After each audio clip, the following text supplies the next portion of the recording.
I think it's vitally important that we promote our own stories on this network, and especially the CBC, which is the stalwart of all of that stuff, and I think stewardship of culture and a rich heritage that we have that we cannot do away with. I mean, who's going to be the next Gordon Pinsent? Who's going to be the next somebody that we all talk about in this sort of water cooler way?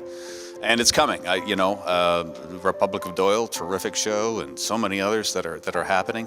But unless we're mandated to actually do it, the business decision is going to be, importing the cheap show and airing it and making as much money as possible off the commercials and feeding shareholders. And it's an interesting sort of business model for thing. But I think the more we allow big business to carry the flag, I think the more we're going to be in the dumps. It would be lovely to be as supported as our Canadian athletes are cheered and tears of athletes coming into the stadium. But who are some of our actors? Who are some of our artists in this country?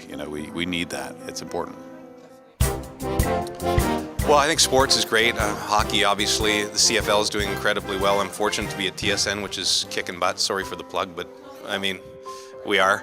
I think it's come a long way. I'll be honest, when I first started coming to the Geminis, I did not know 3/4 of the people. They didn't introduce the shows, and you knew Rick Mercer and such, but I just go to my wife and go, who's that every time a nominee was announced. But more and more I go, shows like Flashpoint and such are really quality shows that are just as good or better than stuff on American TV. So I think it's probably better than it's ever been.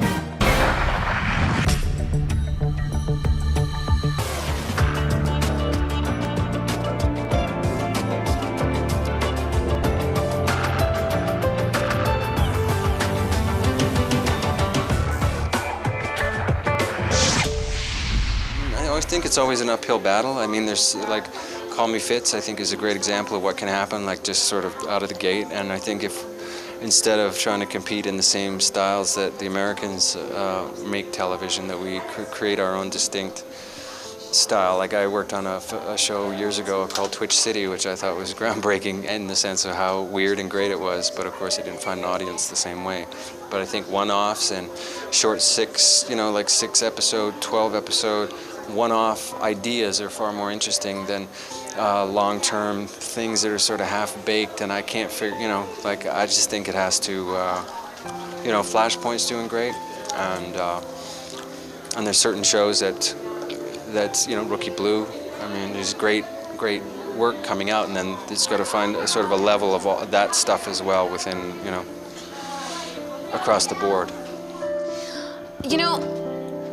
With shows like ours coming out, and Todd and the Book of Pure Evil, and like these shows that are just like so funny and such great ensemble casts and really pushing the boundary, it's exciting. It's all exciting. It's great that we're going into our 3rd season of Call Me Fitz, and I didn't even think it would go this. You don't think you're not cocky. You're like, hey, it'd be great to do a season, and then you get your 2nd season, and then you get a 3rd season, and you're like, what?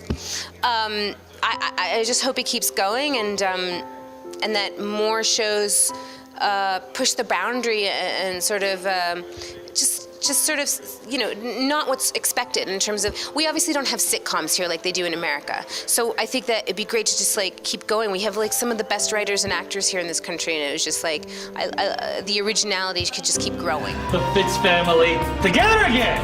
Scotch, bourbon, tequila.